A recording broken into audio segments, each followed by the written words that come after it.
cuando a un funcionario que le está yendo muy bien en el combate contra la delincuencia organizada, que tiene mucho activismo, que la sociedad lo reconoce como tal, no solo morenistas, sino ha recibido elogios de la oposición a Morena. Cuando tú ves que en un país acostumbrado a los desangres de la delincuencia organizada, a las casas blancas, a los casos Salinas, cuando tú estás acostumbrado a eso y ves a una persona como él y su equipo en la UIF realizando tareas que son realmente de marcianos, o sea, yéndose contra la oposición, políticos de la oposición, y también yéndose contra políticos de Morena, algo que uno ve en los países más desarrollados, con las UIFs más desarrolladas. Y tú lo sacas a esa persona por una cuestión de imagen personal, que, entre paréntesis, es mucho menos grave a la que yo vi con Bartlett o a la que yo vi con Heréndira Sandoval, o lo que yo vi con otros funcionarios de López Obrador que tenían problemas mucho más graves. Cuando tú lo sacas, ese funcionario, estás causando una inestabilidad y una parálisis en el funcionamiento de las políticas antimafias, porque el sistema judicial y el sistema antimafia mexicano no tiene, como ustedes bien saben, eslabones que funcionen bien. No los tienen. La única excepción ha sido la UIF. Desde que se fue Bas Bas, que era el jefe de la UIF de Peña Nieto, hasta hoy, la UIF dejó de ser un centro de extorsiones para ser realmente una institución antimafia que aumentó 15 veces la cantidad de congelamientos de cuentas ligadas a todo tipo de delincuencia organizada, drogas, trata de personas, ustedes lo saben mejor que yo.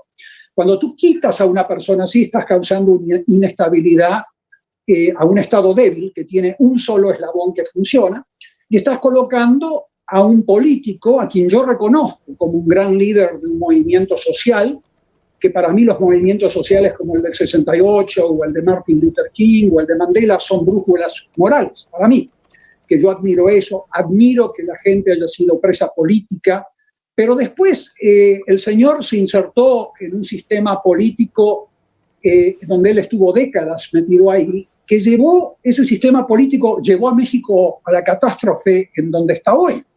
Ese sistema político es responsable de la catástrofe mexicana y él es uno de los miembros.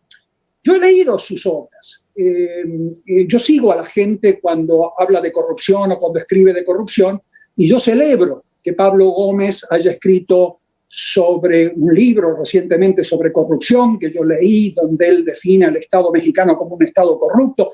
El diagnóstico de él es el mío, pero él no es un espectador. Yo soy el experto que estoy llegando a México, pero él no, él es un actor político de ese sistema mafiocrático que llevó a México a donde está. Un sistema mafiocrático es un sistema político que atrae a la delincuencia organizada y la hace crecer. Lo que cual no quiere decir que todos los miembros sean corruptos. Quiere decir que el sistema de reglas políticas, tú sabes, hemos conversado de esto, la forma en que se delinean las candidaturas en listas, las auditorías que no existen, preventivas de los partidos y de las candidaturas, ese tipo de sistema atrae a la delincuencia organizada y lleva a México al océano de sangre en el cual ustedes están ahogándose todos los días. Él es un actor de eso, ha estado décadas como político, no como técnico, porque él no es un técnico ni es un especialista en la materia. Como político él podría haber formado coaliciones políticas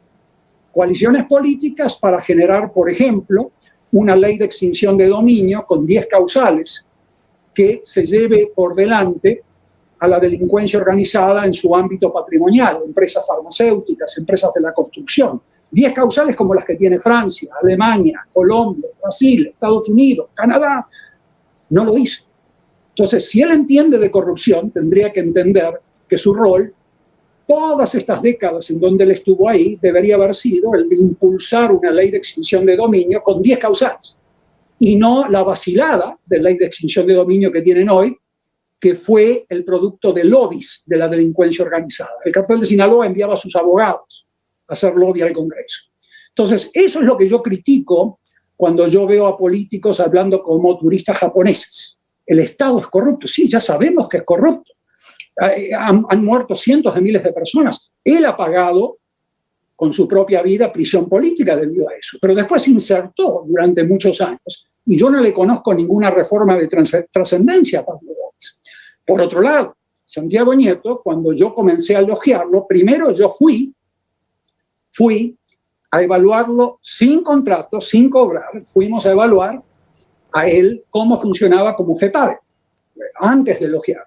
Y nosotros vimos que él intentaba detener aliados del presidente Peña Nieto. No solamente se iba contra los otros, se iba contra Velasco, se iba contra funcionarios de Veracruz, de la gente de Duarte. Yo veía eso. Yo estaba ahí con un sombrerito azul, siguiendo a los operativos de los fiscales de FEPADE.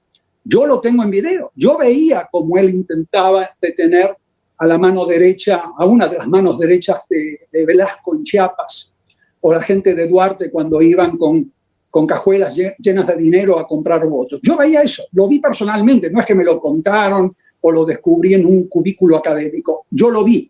Entonces, a partir de ahí, yo empecé a ver que con poco presupuesto, poca gente, con amenazas de la delincuencia organizada contra él y su familia, él seguía adelante. Entonces comencé a elogiar el trabajo de este hombre. Y ustedes vieron el precio que pagó. El que pagó entonces con Peña Nieto y el que está pagando ahora, por irse contra el sistema político, no solamente contra el PRI, porque ahí están también los expertitos y expertitas de siempre en México, escribiendo en El País de que sacar a Santiago Nieto es un reflejo de que este gobierno de López Obrador se está volviendo autoritario y extremista. No sé quién publicó esto en El País hoy o ayer, una señora. Lo cierto es que no es así. Esas son otras mamadas de los expertos de oposición. Lo cierto es que aquí tienes a un señor, Santiago Nieto, que trataba de irse contra un Estado mafioso, Estado corrupto, usando las palabras de Pablo Gómez. Y él trataba de irse contra eso. Se iba contra Lozoya, pero también se iba contra Cuauhtémoc Blanco. Me decía un gran periodista mexicano a quien yo respeto, Julio Astillero, me decía, no, pero son de poco peso, Cuauhtémoc Blanco, el marido de la senadora, pero se iba contra miembros del partido. Trataba de limpiar. Por ahí no lo dejaron, pero lo hecho es que intentaba hacer lo mismo que hizo con el PRI, con Peña Nieto. Y ese es el tipo de funcionarios que son oro en polvo, porque es el tipo de funcionarios que, no importando el presidente, combaten a la mafia. Y a esa gente no te la podés sacar de encima porque el casamiento del señor con la señora viola tu sentido de austeridad. Bueno, yo te puedo decir que hubo faltas de funcionarios alrededor de López Obrador, te mencioné dos nombres, que son mucho peores que esas, y los toleró.